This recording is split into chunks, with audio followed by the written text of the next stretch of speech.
All right, we would like to welcome Honorable Jesus Gary Domingo, Ambassador to New Zealand, Cook Islands, Fiji, Niue, Samoa, and Tonga. Good afternoon from Manila, Ambassador. Kia ora, magandang hapon po, Alma. Now, we heard that you were instrumental in arranging for a repatriation flight of Filipinos and OFWs back to the Philippines. Could you tell us more about this, Ambassador?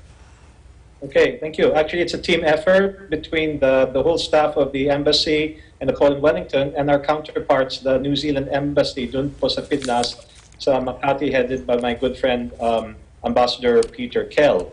So, actually, this operation started nung na-inform kami ng New Zealand government na nagnais sila maggumawa ng repatriation flight sa mga New Zealand citizens at mga permanent residents dun stranded sa Pinas.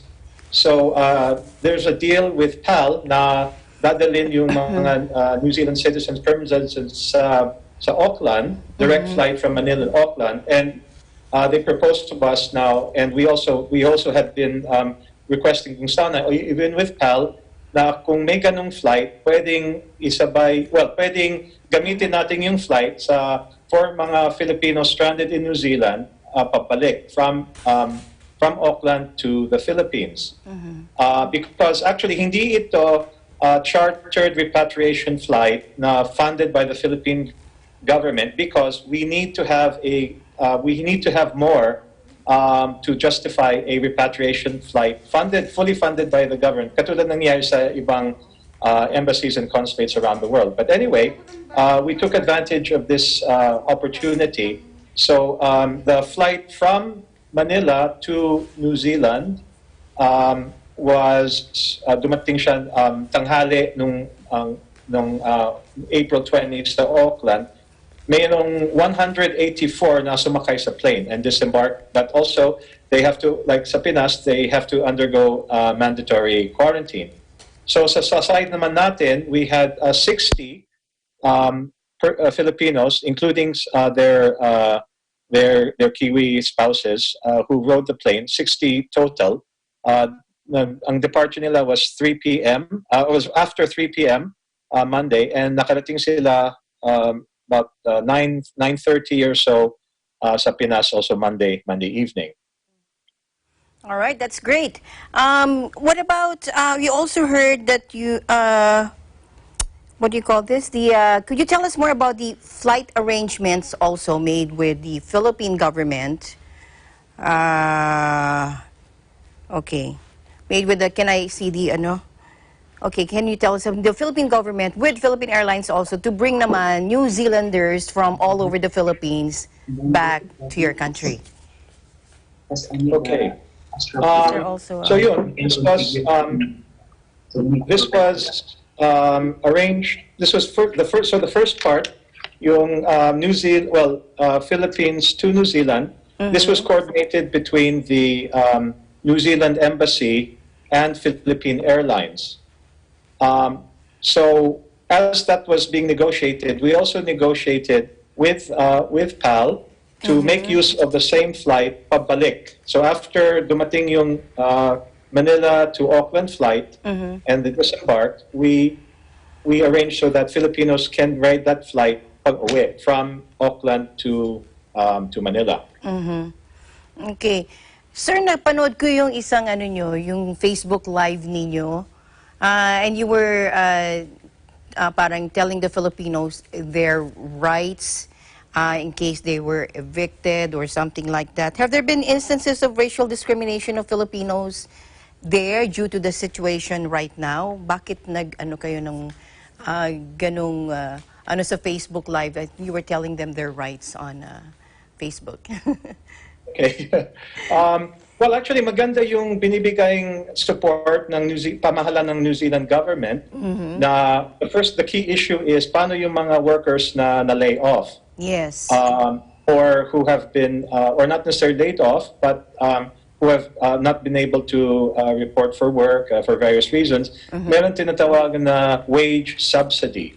Okay. So wage subsidy is paid by the New Zealand government sa mga New Zealand companies to help cushion the blow kasi wala silang kita, paano masasweldohan ng mga manggagawa nila, both Kiwis and international and foreign workers like our OFW. So we just had to remind our workers na meron ganun, and if the New Zealand company is availing themselves of the wage subsidy, dapat meron din kayong natanggap na wage subsidy.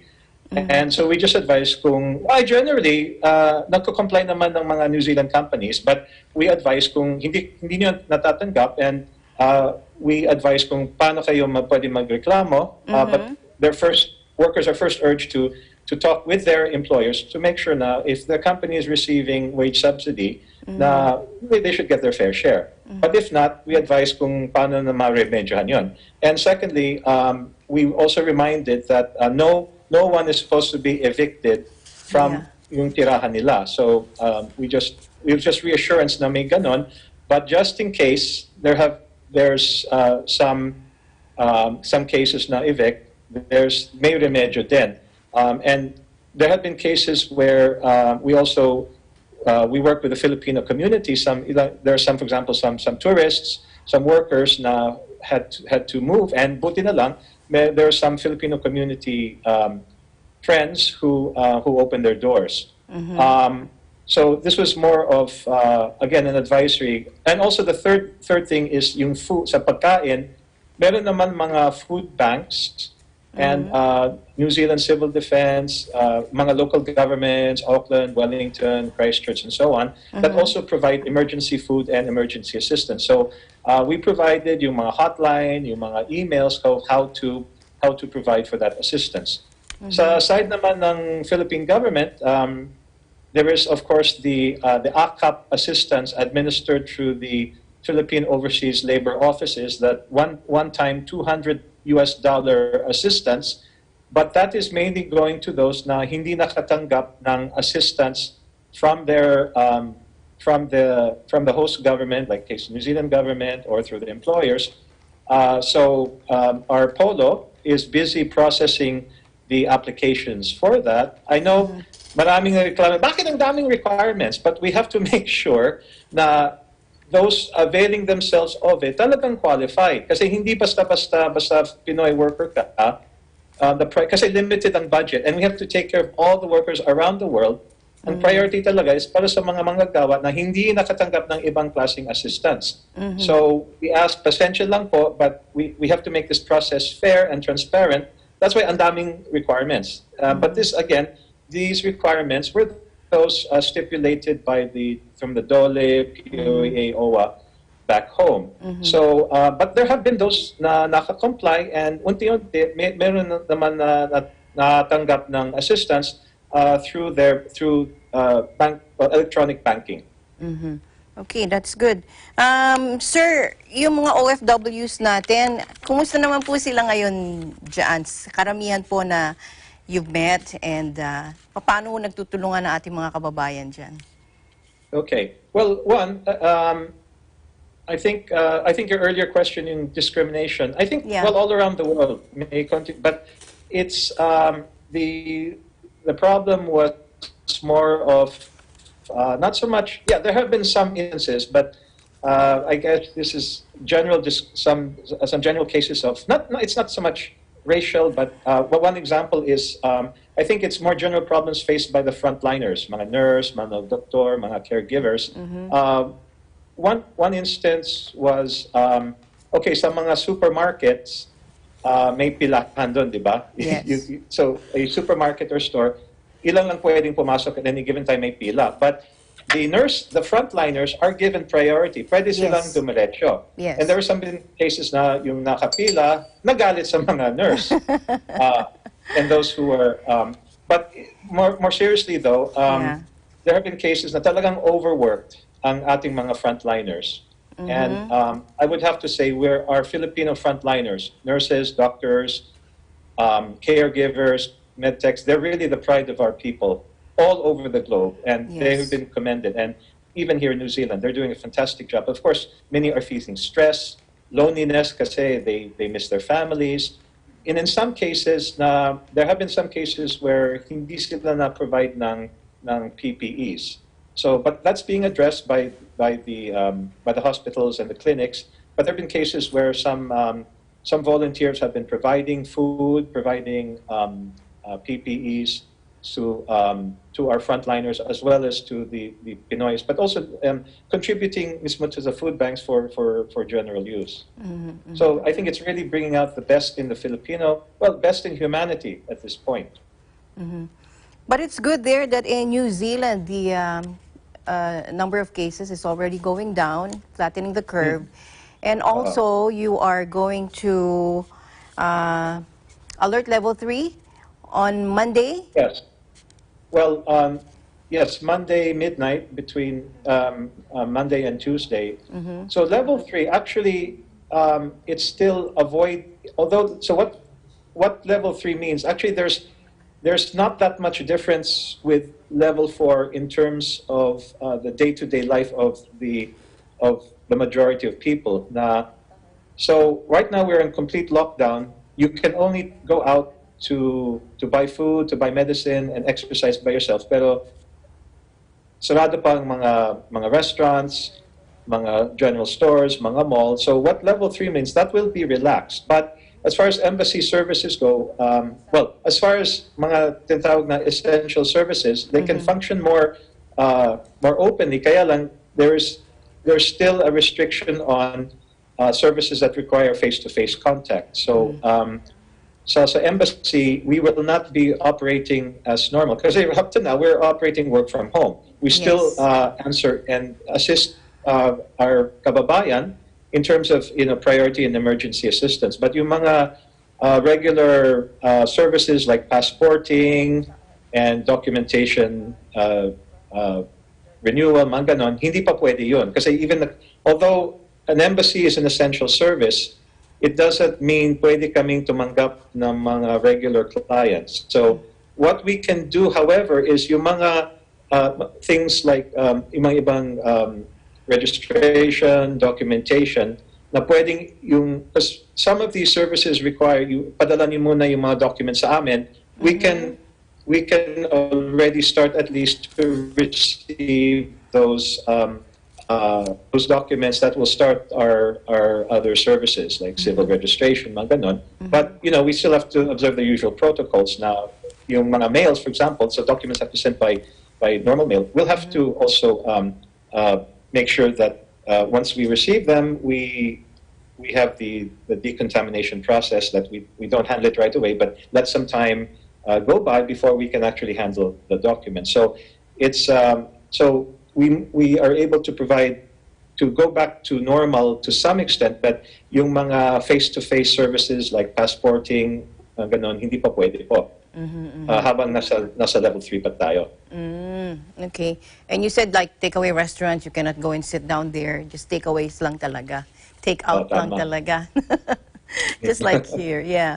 Now, sir, meron akong parang off-the-bat question because it was in the news yesterday. It was big news and still headline now. Si President Trump has just announced a 60-day suspension of immigration. Do you think this will be followed by other countries, your country? Why? Why not? Well, there was not a blanket declaration like that at this point. But let's say at this point right now is there is a restriction on who can come to New Zealand, come back to New Zealand, and that is New Zealand citizens and New Zealand permanent residents, and some essential workers. The government is really still reviewing what will happen after this, because right now also we're a period of what's been declared, we have the alert levels, also the national emergency. But now there has not been such a blanket declaration. I think also, while of course, so what's confronting New Zealand like other countries is that yung mga nationals mismo, mga Kiwis mismo, maraming na unemployed. Yes. So I think what the New Zealandese government is looking at, of course, they'll have to see how they can, it's understandable, they will have to prioritize their own people. But there will still be some sectors, kailangan din ang migrant workers. Yes. Especially yung mga frontline work, such as in the medical and the health field, in the caring field. Also, the construction and the farming dairy industries are heavily reliant also on migrant workers. So they'll still have to see. So sa ngayon, to answer your question, there's not yet such a blanket declaration like in the case of the U.S. Okay, sir. Last but not least, is there a positive takeaway from all this that's been happening around us? What is your message to fellow Filipinos here in the Philippines and in New Zealand and to everybody watching us today? Okay, well, I think because we've been staying home, lockdown, our families have become closer at home. Our friendships have also been closer and renewed, at least through social media, through Facebook, through Zoom, through TikTok. And I think it's given us time to reflect what's really important in life. And I think here in New Zealand, we are flattening the curve. In the Philippines, I've been hearing there's positive developments of also kahit papano, there have been many recoveries. Yes. So I think, but let's not be complacent. I think in the Philippines, we still have a longer lockdown period, and I urge our kababayan to please respect that. And I think in terms of our down to the barangay level, I think our local governments are doing the best job they can, but there's still some gaps. But I see there's some great opportunities to provide support through. There are apps, there are websites where you can order food to be delivered without contact. And there's been a lot of sharing of resources, some good humanitarians.